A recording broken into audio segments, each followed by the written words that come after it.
Shalom, this is Sister Yara, back with another Torah study.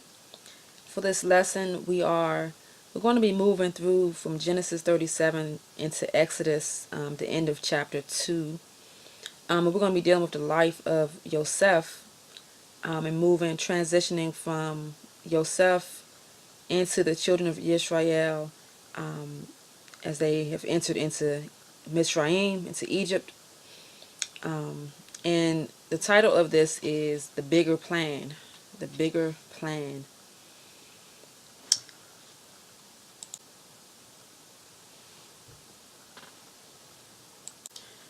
So in chapter 37 of Genesis, we learned that Yosef was having dreams. So Yosef was given, he was young, he was 17 years old, and he was given dreams by the Most High. And in these dreams, it appears that he's being elevated above his brothers, even above his father, Jacob, and mother. So he's, excited. He tells his brothers about the dream, the first dream that he has, and it says that the scripture said that his brothers hated him because of those dreams.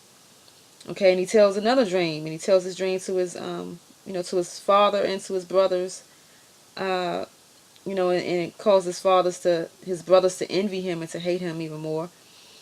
So a few things that we learn from this, as for those who are familiar with where this story is going,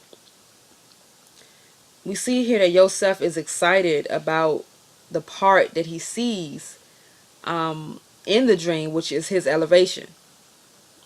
The dream that he has shows him, to some degree and in some context, being elevated. But what he doesn't see is that he's getting ready to be thrown into a pit. In the same chapter, we see that his brothers end up throwing him into a pit, and that he ends up getting sold and going to Egypt.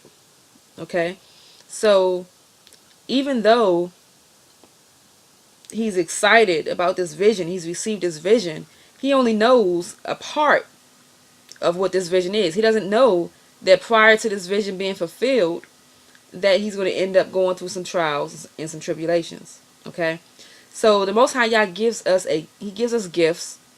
Okay, and we start to use those gifts, and he gives us a glimpse into our future. Okay, but we only know in part. We don't see the whole part. We get a little impression, might be a vision, maybe a dream, or whatever the case may be. Somebody might speak something to us, but we get to see a small part of part of a vision and a plan that the Most High has for our future. But we don't have the whole picture. So we have to understand that we don't have the whole picture and not be surprised. I'm sure that Joseph was shocked when he ended up in a pit after having this dream. Could you imagine having this dream of being elevated by your brothers, but then your brothers throw you, elevated above your brothers, but your brothers throw you into a pit and leave you for dead? So we have to understand and anticipate that even though we have these things that we see happening in our future, that it's going to be a process of getting to that point. Okay, so in Jeremiah 29:11, a famous verse that we love to quote, it says, "For I know the plans I am planning for you, declares Yahuwah, plans of peace and not of evil, to give you a future and an expectancy." So when the Most High spoke these words, he spoke these words through the prophet Jeremiah, Yirmiyahu, and he spoke this while the children of Yisra'el were, he spoke this during the time of Babylon. Okay, so during this time, when he's speaking his words in chapter 29, he had just had to tell them that you're going to be exiled in the land of Babylon. Okay, and it's going to be a long captivity. It's going to be 70 years. So prior to him knowing the plans he has for them, these plans for peace and not of evil, in his future and an expectancy, prior to getting to that future point that he's speaking on here, it's going to be 70 years of captivity. So he's letting them know that they need to change their mindset to be able to embrace the 70 years. He tells them to take wives and bring forth sons and daughters, and to build houses and all those type of things, because they were going to be in this captivity. So they had to set their mindset. But then he tells them, as an encouragement, but I'm going to visit you and establish my word towards you and bring you back to this place after this captivity, because I know the plans I'm planning for you. You're going to have peace and not evil. You're going to have a future and expectancy. But this is after the 70 years. So, don't listen to these prophets, these false prophets that are in the midst that are saying, no, in 2 years we're going to be out of here, and all these short-term things that are, in today's language, people will tell you, your breakthrough is on the way, is right around the corner, you about to come out of this season. He's saying don't listen to the people that are telling you that, because you're going to lose faith, because after you thinking that you're going to be free in 2 years, and then 5 years pass, and then 10 years pass, and then 25 years pass, and then you're going to think that the Most High has lied to you, or that the Most High has failed you. But the reality is you were listening to wrong voices, and the Most High was really telling you that you need to adjust your mindset and adjust your posture to deal with the trials and the different things that you're going to face over a long time period. But to not lose heart, because I have plans for you at the end of this, because this part that you all are having to go through is part of something bigger, and I'm taking you somewhere bigger. All right, and we're going to talk about that. But Yosef, going back to Yosef, he gets to go through this process of experience this, and seeing this elevation, but then looking up and ending up in a pit. Okay, so the other part of that is that we see that his brothers are mad at the vision and the dreams that Yosef was having, right? And his brothers were mad because it appeared to the brothers that their brother here, Yosef, is going to be ruling over them. So they're angry and they're mad. They're envious about this. But they only see in part also, because they don't realize that this vision of them bowing down to their brother is also a vision of them receiving salvation through their brother. So by their brother Yosef being put into position, he's able to save his family from these years of famine that's coming on the land. So so they were included in this vision, but all they could see is the fact that they looked as if they were being made low. Okay, and they have no idea that this vision, this dream, is prophesying their salvation. Okay, so because they only see in part. And then we have Jacob, and it says that Jacob, when he heard this word, he rebuked his son Yosef. But it also says that he guarded the word. He rebuked him, but it says that he guarded the word. Why? Because Jacob had a relationship with the Most High. He understood that this dream was coming from the Most High Yah, and that the Most High Yah is behind all things concerning his family. So he understood that there's something to this dream, and I cannot cast it off because it's of Yah. So I don't understand it, but I'm going to guard it and hold on to it. Okay. So he had the right mindset about the situation. Okay. So there is a promise that is the backdrop. There's a covenant that's the backdrop to everything that we're getting ready to read, everything that's happening. So when we go back to Genesis chapter 17, we see that there was a promise given to Abraham. The Most High Yah told him that he's going to make him exceedingly fruitful and make nations of him, and kings shall come from him. He's going to establish his covenant between him and the Most High, and between his seed and those after him in the generations for an everlasting covenant. He's going to be his Elohim to them and to the seed after them.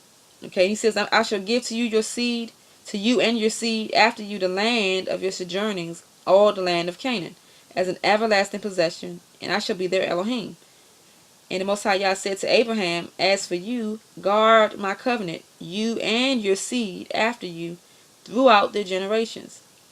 This is my covenant which you guard between me and you and your seed after you.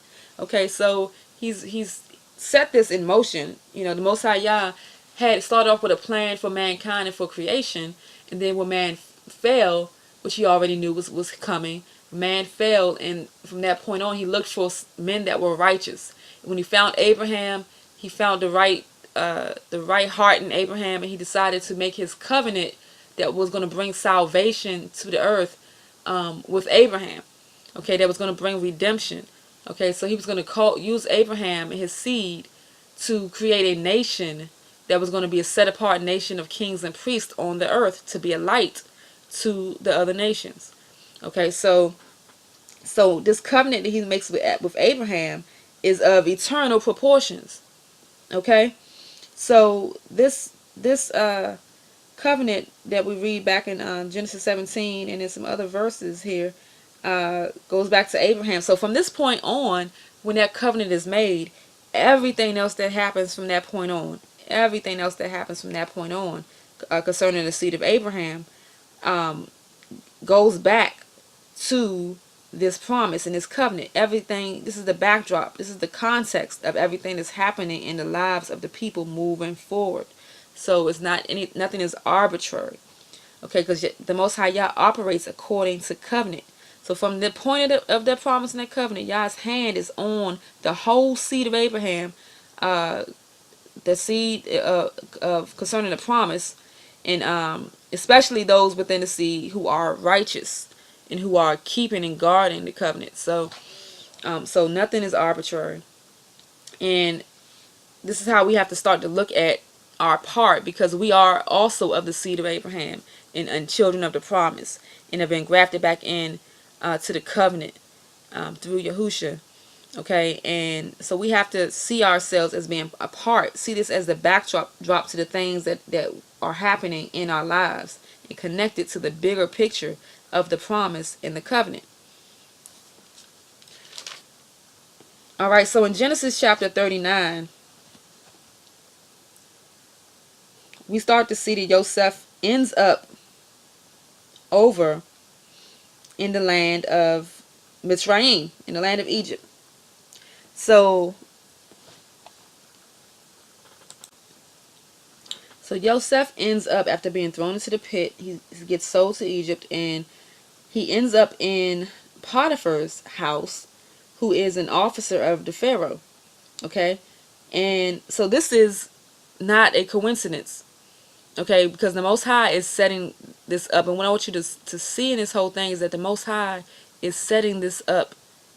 He arranged for Joseph to be thrown into the pit. His brothers thought that he threw him into the pit, but the Most High arranged this, situation to happen.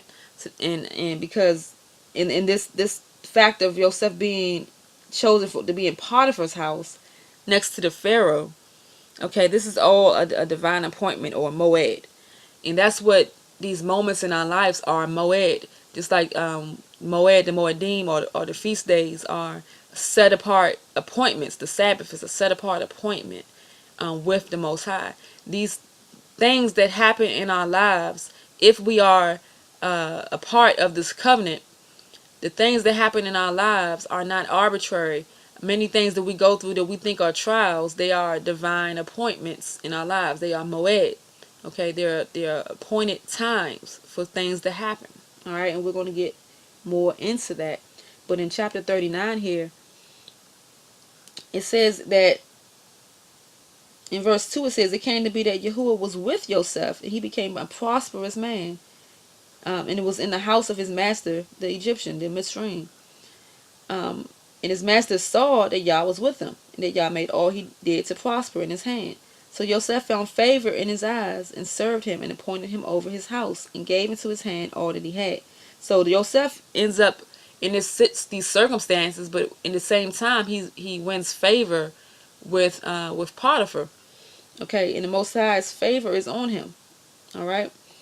So what Joseph doesn't realize, and what sometimes we don't realize, is that even the favor that's on us is a part of Yah's bigger plan, because this favor on Joseph is going to work out on behalf of him, and on behalf of the things that are coming down the line, that's going to benefit his whole household, the whole household of Yaakov, his brothers, his whole family. All right, those who are the seed of Abraham.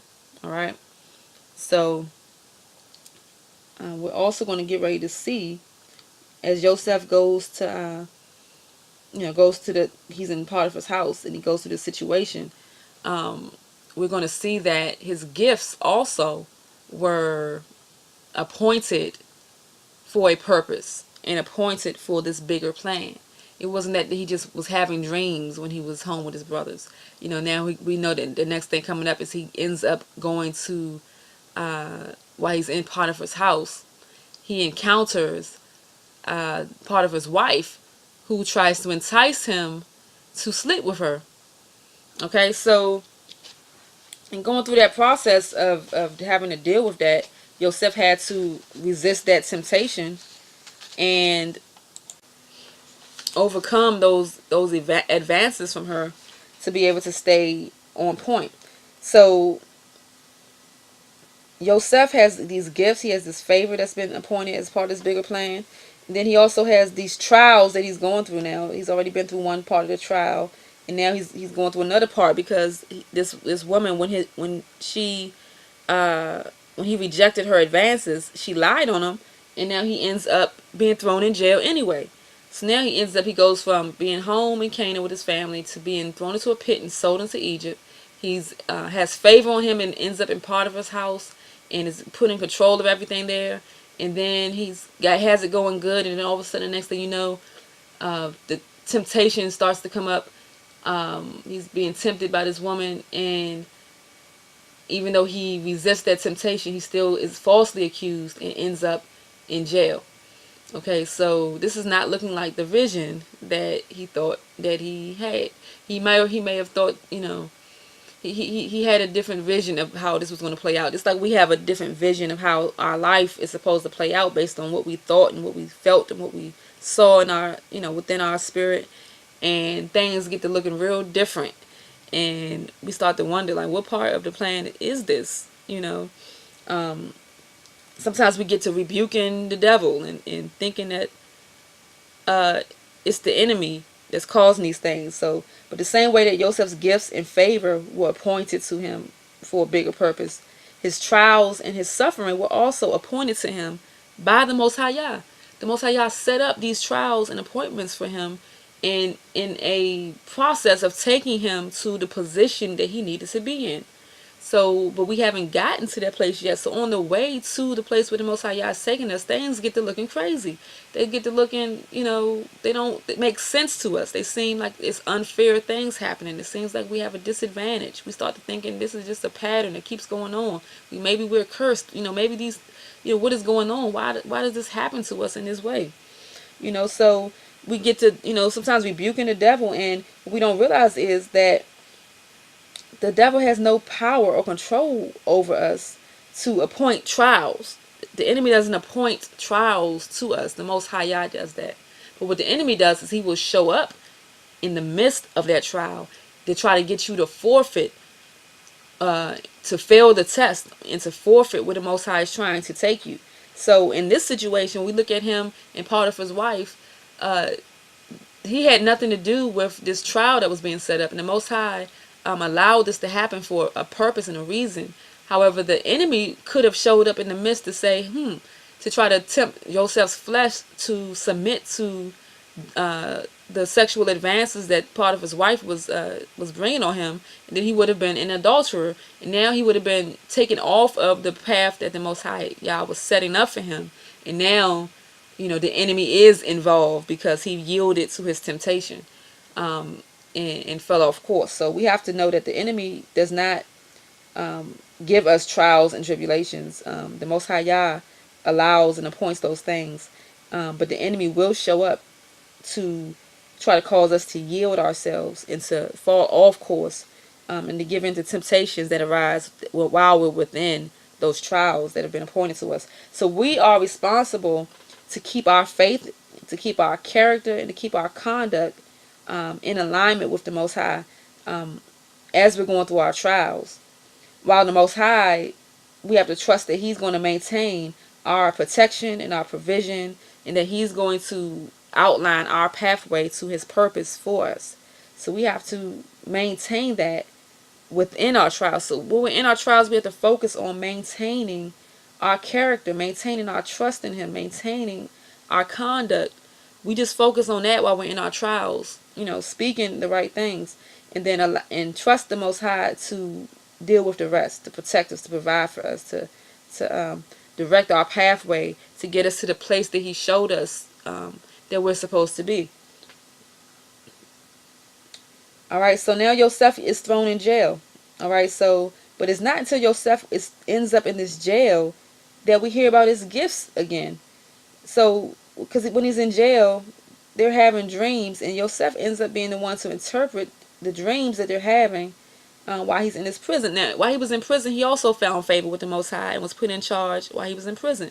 So we keep seeing that Yosef keeps getting thrown down, but then gets elevated to the top of whatever environment he ends up in. So the Most High's hand and favor is on him clearly, but the circumstances don't look like what they should be. He's looking like, okay, I'm in charge, but I'm in jail. I'm in charge, but I've been, stolen away into as a slave. So I'm sure that Yosef is pretty confused, or uncertain as he's going through this process. As we look at our lives and we're uncertain because we don't know where this is going, where this is taking us, we have to hold on to our trust in the Most High. So all of a sudden, we don't hear about Yosef having dreams anymore, but he gets into this prison, and now all of a sudden his gifts of dreaming have been taken to another level where he's dreaming and interpreting other people's dreams now. So sometimes the Most High YAH has to move us to a place where the conditions are right for our gifts to be stirred up and for our gifts to be used. So while he was in part of his house, he didn't say that he was dreaming or he was interpreting dreams. But once he got put into this jail, now his gifts are being stirred up. So that shows us again that this is a divine appointment. The Most High will allow our gifts to meet us in a place of divine appointment. Our gifts are not just to show up and just be used whenever we decide to. There are divine times and places that the Most High desires to use our various gifts that He's given us for His purpose. So this was a divine time this was a moed, a set apart time for an appointment for this to take place. So once this happens, and he interprets the cupbearer's dream, he tells him, hey, please don't forget me, once you get out of here. And then he got out of there, but the cupbearer, it says that he forgot Joseph. Okay, so it's like, man, I thought that was my ticket out of here. But now I've been forgotten in this jail. Okay, so even once he served his gift, he did his part, he was still forgotten. So, sometimes we feel like we've been forgotten by the Most High. We've been forgotten by people. We've done what we were supposed to do, but we feel like we've been unfairly treated, overlooked. Okay? But the cupbearer was made to forget by YAH. He was made to forget until the appointed time, because it was an appointed time where this Pharaoh is going to be having dreams, and he needs someone to interpret his dream for him. And this is the time, this is the right appointment, the right timing that the Most High set for Yosef for his gift to make room for him and to bring him before the king. Okay? And because this is the right time, it's going to result in this elevation that's going to be unusual. He's going to go from prison to being the right hand to Pharaoh, to being right under Pharaoh, meaning he's in charge of everything. So Yosef ends up interpreting his dream for Pharaoh in the right time, in the right appointed time, and ends up being unusually elevated from jail to being over all of Egypt. Okay?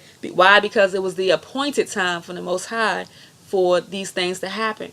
So things don't happen when we desire for them to happen. They happen when the Most High YAH has appointed for it to happen. And when He does it with a purpose that has to do with not just blessing us, but it has to do with His bigger plan. It has to do with His purpose. And it's perfect when He does it. And he doesn't need to go through steps. He can move us from a pit to the right hand. Okay, just in a moment of time. When we are have to maintain our trust and maintain our character, maintain our conduct, and trusting Him to, guide our pathway and our purpose. All right. So this bigger picture is starting to unfold. But as we go through, this bigger picture, we see that the people that are involved have to go through a process, you know. So we don't know what mindset Joseph had as he was going through his process. The scriptures doesn't really reveal that to us. But we see that Joseph came to the right conclusion about his process, because we see in Genesis chapter 41, we finally get to the point where Joseph encounters his brothers. So there's a famine in the land of Egypt, right?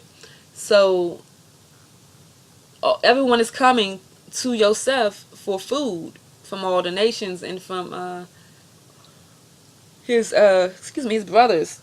Okay, his brothers end up coming from Canaan because they don't know they're coming to Joseph, but his brothers are coming to be able to get food, and they end up in front of Joseph. So this is 13 years later. So 13 years after the time, from the time that Joseph had a dream until the time that Joseph was put as the right hand of Pharaoh was 13 years. Okay, so it took 13 years from the time he had the dream about his brothers and him being elevated above his brothers. From the time he had that dream to now, it's been 13 years. So he's finally getting to the season in the appointed time of the fulfillment of that dream that he had. Okay, so and in chapter 42, it says that he remembers the dream. After he gets to this point, he remembers the dream. It's like, wow, the Most High told me this a long time ago. Sometimes time will pass between the thing that the Most High tells us and it being fulfilled. And things will look nothing like, like Joseph's life didn't look anything like that dream was going to be fulfilled until that 13th year when he's standing before Pharaoh and put into that position. So we don't know, like, just like that, things will change, and the dream and the vision and things will come into fruition the way that it was spoken to us many years ago. So we have to maintain and continue to trust and endure and keep enduring until that time, until that season comes, until it's appointed to come. We have to trust it. We haven't been through that many years yet. We have to trust it. It may take 10, 20, 30 years, but we have to continue to trust it. Okay? So Yosef gets to the point where now this is coming into fruition. And if Yosef didn't check his trust and check his character, he could have used this situation to abuse his brothers. Right? Because he's in this situation and now they're looking to him for food. And so if Yosef had a hard heart towards his brothers, he could have used this opportunity to oppress them, right? But he didn't do that. All right, we see that Yosef comes to a place in where we at? We're in Genesis chapter 45. Excuse me. We're in Genesis chapter 45, and we see that Yosef comes to an understanding of why these things happen. So he says he tells his brothers in verse 5 of chapter 45, "Do not be grieved or displeased with yourselves because you sold me here. For the Most High YAH sent me here before you to preserve your life." So he understood the bigger picture. He came to a perspective of the plan and the purpose and the connection, of why the Most High. He even told his brothers, "You didn't, even though you threw me in the pit, you didn't send me here." And we have to start seeing our situations, even though people are doing us wrong, and yes, they're doing us unfair, and situations are happening. At the end of the day, when those things happen that are outside of our control, the Most High may be trying to move us somewhere or trying to do something and position us somewhere. And it may be an uncomfortable circumstance that gets us there, but we can't, if we focus on the person, we're not going to be the person that we need to be to receive the promise when it comes. We have to let go of people and what they do to us, and so that we can have the right heart towards them. So if he had the wrong heart towards them right now, he could turn them away and tell them, I'm not feeding you. You threw me into this pit. And now you want to come to me for food. No, go away. So we have to keep the right heart. So he had the right heart, the right mindset about the situation. He saw Yah's perspective. And it said that In verse 7 it says, the Most High Yah set me before you to preserve you for a remnant in the earth, and to give life to you by a great escape. So then you did not send me here, but Elohim. He has set me up in his house. So he understood that, you know what, he sent me here to preserve you guys' lives, because there needs to be a remnant, because we have this bigger promise as the children of the seed of Abraham. We have this promise that we're going to be increased in the earth, and this promise can't be manifested if we all die off. So he sent me here to preserve you as a remnant. So we have to start having that perspective in our lives and understanding that we are part of this promise also. We're thousands of years down the line, but we are still of this promise and of this seed, and we should be looking into a covenant mindset as we're going through our trials, instead of focusing on ourselves and our emotions and things we feel and all the things, you know, that are immediately happening to us. We have to have a look at the bigger picture, like Yosef has here. We have to rise above these personal offenses with these people who, even though these people were instrumental to what we could perceive as being a downfall, but the downfall was really a move into purpose. All right. All things are working together for the good of those who love the Most High Yah and are called according to his purpose. So all things work together for our collective good. Sometimes things may not be for our personal good in a particular season. Something that's not comfortable may have to happen to you for a season in order for it to eventually be for the good of the whole. So we have to see ourselves as a whole and not dwell on the things that are happening in our individual lives. All right. So in Genesis, so we move on. We're going into the end of Genesis. Like I said, we're going to end off Genesis and go into the first 2 chapters of Exodus. But in these last few chapters of Genesis, we're going to see, first of all, that Yaakov is going to, well, once they get into Egypt, they are given a position in the best of the land. They end up in Goshen. They end up having being taken care of by Yosef and by the Pharaoh's house, and they're taken care of. They're fed. While the famine is going on, they're eating. They're fed. They're in the best of the land. Sometimes we don't realize, and this is really important, we think about them being slaves in Egypt, but we don't realize that when they first went into Egypt, they were taken care of. They prospered. They were in the best of the land. That's important for you to remember that part right there. We're going to talk about that in a moment, why that's important. But so in this chapter, Yaakov, in these coming chapters, Yaakov passes away, and before he does, he reminds Yosef and reminds the children of Israel that the Most High Yah is going to be with them, and he's going to bring them back to the land of their fathers, because the promised land for them was Canaan, not Egypt. They're in Egypt now. They have the best of the land. They're comfortable and they're prospering, but the promised land is Canaan. So he reminds them of the promise and the covenant before he passes away. All right. So then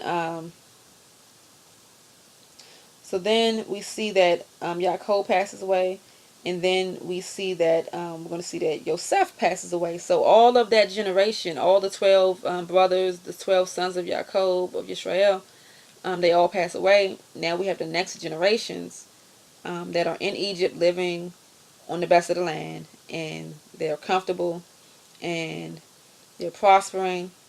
In the book of Exodus, chapter 1, verse 7, it says that the children of Yisrael were fruitful and increased very much, multiplied and became very strong, and the land was filled with them. Okay, so they were doing great in the land. They were good. They were comfortable. Okay, but sometimes, see, this generation didn't have the same relationship with the Most High and the same knowledge of Him as their fathers and their forefathers did.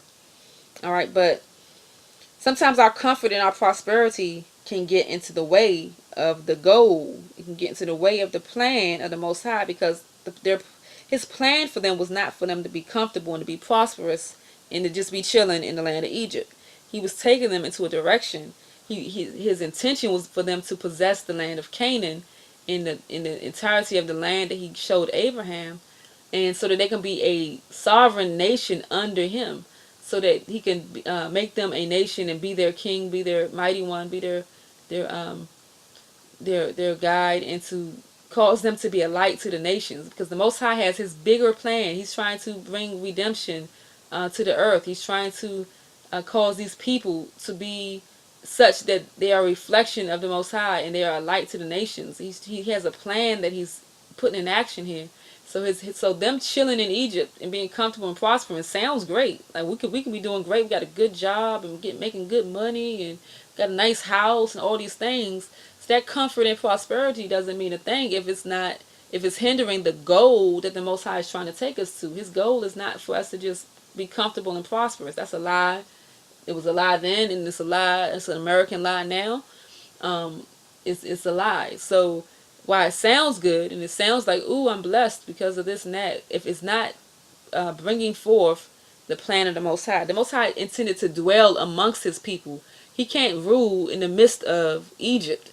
He needs them to be separated in their own land and set apart so they can worship him, and he can dwell in their midst and set it up the way that he intended. So now we just read that they are comfortable in Egypt. So now all of a sudden the things change, the pharaohs change, and the people all of a sudden now they don't seem to know and remember what happened as far as their relationship with the children of Israel.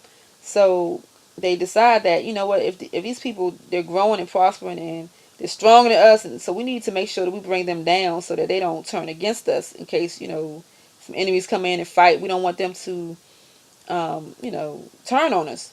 So they end up setting slave masters over them and afflicting them and causing their life to be burdensome. Okay, so now things are changing and life is becoming bitter for them.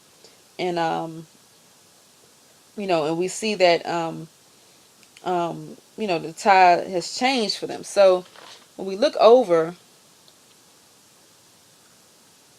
in Exodus 2 verse 24, it says here that the Most High YAH, in verse 23, let's look at verse 23. It says that it came to be after many days that the king of Mizraim died, and the children of Yisrael groaned because of the slavery, and they cried out. And their cry came up to the Most High YAH because of the slavery. So now we hear the children of Israel, they are crying out to the Most High YAH. Why are they crying out? It says they cried out because of the slavery. Okay? So sometimes the Most High has to create conditions that cause us to cry out. Because they were comfortable. Sometimes we're too comfortable and we're too much prosperity and too many blessings and favor on us that we forget the bigger plan. We forget what we're called to, what our purpose is. So the Most High has to cause us to come out of our complacency and cause us to thirst for the place that he's actually calling us to. Okay, so he has to change and create our conditions and make things hard and make things difficult for us so that we can cry out to him so that he can hear and respond to the calling that he's placed upon us. Okay, so we can look at the people of Pharaoh and the people of Egypt being wicked for doing what they were doing. They had wicked intentions, but what the Most High, what they are meaning for evil, the Most High has his own plan behind it. Okay. So in verse 24 it says, Elohim heard their groaning, and Elohim remembered his covenant with Abraham and Isaac and Jacob. Okay, when he heard their groaning, he remembered his covenant with Abraham, Isaac, and Jacob. So it doesn't say here that he heard their groaning, he felt sorry for them. He heard their groaning and he was like, what's going on? He heard their groaning and then he remembered his covenant, because the Most High moves and responds and acts according to covenant, according to his purpose and his plan. He's not just moving on the whim of our emotions and what we want, what we don't want, what we feel, what we don't feel. It's fair and what's right. All the things that we're going through. The Most High heard their groaning and he remembered his covenant with Abraham and with Isaac and with Jacob. Okay, so We have to keep that in mind, and we have to be mindful that that our lives are lined up with intentionally guarding the covenant of the Most High, so that when we grown out, it's in alignment with the purpose. When we cry out to Him, it's not some stuff that we done got into off on the side, over to the left and over to the right, but we're crying out because of something that's happening to us, and we know that there's a covenant and there's a promise, and in somewhere we're trying to go. He can remember His covenant and move on our behalf because of that. In Psalms 105, verse 6, it says, "O seed of Abraham, His servant, children of Jacob, His chosen ones," that was them and that is us. "He is Yahuwah our Elohim. His right rulings are in all the earth." It says that He has, in verse 8, it says, "He has remembered His covenant forever."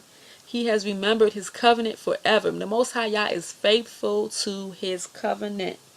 Okay, so it says He remembered His covenant forever, and the word He commanded for 1,000 generations. He remembered His covenant forever. The word He commanded for 1,000 generations. So this word He commanded was for 1,000 generations. We're still within that 1,000 generations right now today. So He commanded a word way back then to Abraham that carries to the seed of Abraham from that time all the way up until now.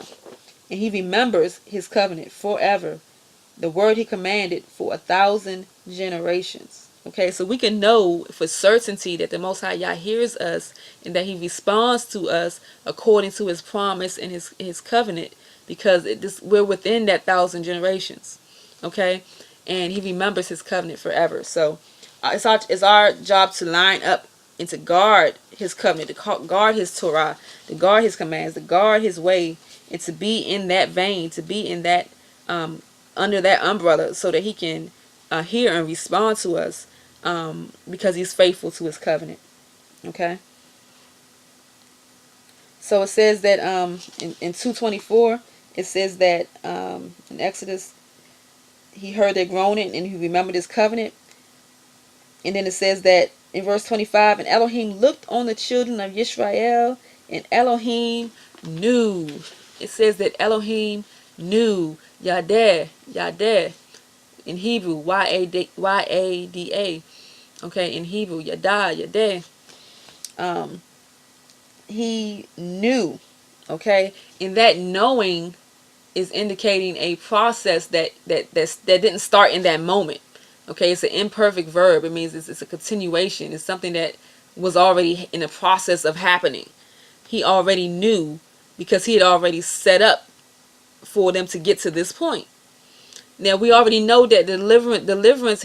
From the point they cried out, deliverance had already been put into place, because in the prior chapter we see that Pharaoh had ordered for the sons for them to kill the sons of Egypt. I'm sorry, of the Hebrews, and Moses was preserved as a baby. Okay, the Most High Yah allowed Moses to be preserved as a baby, so He was protecting the deliverer of Egypt that He was going to use, the vessel He was going to use to deliver Yisra'el out of Egypt. He had already preserved him, and was putting him in position at that point. So by the point that it says that He knew, He heard them, and He knew, He already had the plan for deliverance set out for them. So the Most High Yah has been transitioning them. He moved them from Canaan to Egypt and preserved them, allowed them to prosper. Now He allowed this captivity to come on them so that they can cry out to Him and get to the place and position where they were supposed to be, so that He can now fulfill this purpose and this great thing that He has appointed to them. Okay, so Joseph played his part, and went on to be with the Most High, and now he's moved on to this next phase in His bigger plan. All right, so I want to read to you out of the book of Jasher, the book of YAH, in chapter 63, verse 5 through 8. I'm going to read, and it talks about their captivity. And this is another generation rose up in their place, which had not known the sons of Jacob, and all the good which they had done to them, and all their might in Mitzrayim, in Egypt. Therefore all Mitzrayim began from that day onward to embitter the lives of the sons of Jacob, and to afflict them with all manner of hard labor, because they had not known their ancestors who had delivered them in the days of the scarcity of food. And in verse 7 it says, and this was also from Yahuwah. So it says that the Egyptians, Mitzrayim, they began to embitter them and make their lives hard. But then it says that this was also from the Most High Yah for the children of Yisra'el. So this captivity was also from Yah for the children of Yisra'el, to benefit them in their latter days, in order that all the children of Yisra'el might know Yahuwah, their Elohim, and in order to know the signs and mighty wonders which Yahuwah would do in Mizraim because of his people, Yisrael, in order that the children of Yisrael might fear Yahuwah Elohim of their ancestors, and walk in all his ways, they and their seed after them, all the days. So the Most High Yah had a multi-level plan going on here, but he's like, okay, I'm allowed the Egyptians to do this, but I'm doing this also for their benefit. This is working out for their good, because it's going to benefit them in their latter days, so that they can know the Most High Yah, because this is the next generation, we said, so they didn't know the Most High like their forefathers did. So the Most High is creating the circumstances for them to know and trust him, for them to fear him, for them to be able to continue to walk in his ways, them and the generations after them. So he's setting this up, so they can know the mighty hand of the Most High, how he's going to set up this deliverance, because this is going to be a story that's going to be told from generation to generation up until this very moment right now. Okay, so the Most High allowed this to happen. So we have to understand our circumstances and see what the Most High is allowing. Why is he allowing us to go through the things that we're going through? And is it for our benefit? So a lot of times we'll get mad at the Most High for allowing stuff to happen, or we'll miss the whole thing by focusing on the enemy and what somebody else is doing, whether it be the person we're focusing on or the devil we're focusing on, or whatever the case may be. We lose focus and we miss what the Most High is intending to benefit us, because we just think that what we're going through is so bad and so wrong that he could never allow something like this. So we have to understand that he has appointed trials and sufferings to his children of the promise, so that we will know him, Yada, so we'll know him in it, so that we'll understand that he's our deliverer, so that we can understand that and trust that he has the power to do mighty works on our behalf, so that the people around us can see the might and the power and the strength of the Most High Yah, so that the enemy will know, the actual enemy, Shaitan, will know that that we trust the Most High, and that we are faithful to him through our trials. He creates these conditions so that we can fellowship with him within it. We have to fellowship with him during these sufferings and these trials, to be at his feet, as we're going through these trials, and to get to know him and to allow him to know us. Okay, in the midst of our trials, we have to know what that last verse in Exodus 2:25 says. In Yah knew. So when we're going through our trials, we have to know that Yah already knew. We have to know within ourselves that Yah already knew that we will be in this place. When it's outside of our control and things are happening and we don't understand why, we have to be quiet and be still and know that Yah already knew this is where we would be, and this will be happening. And he already has a plan for our salvation and our deliverance. He already has a plan for our elevation. He already has a plan if we end up in a pit after this, and we end up in another pit, we end up in some type of prison or captivity, whatever we end up in, he has a good purpose for it, and he's already has a plan for our deliverance from it. Okay, whatever that looks like, however long that takes, we have to trust that and humble ourselves and know and really trust him in our circumstances, and know that he already knew. He already knew. He knows what we're experiencing. He hears our cries, our groans. He already knew. He's appointed things along the way, and he already has a plan for us for an expected end. Okay, so Yah does. These are moed. These are appointments throughout our life, and the Most High Yah doesn't miss appointments, just like he doesn't miss the Sabbath. He doesn't miss his feast days. He makes these appointments for us. So that means he's going to meet us there. He's there in the midst. He's present. He's watching. He's listening to see what we're saying. He's watching to see what we're going to do. He's moving on our behalf, and we have to be quiet and seek him in it. Seek him like until we find his face. We have to seek after him until we find him.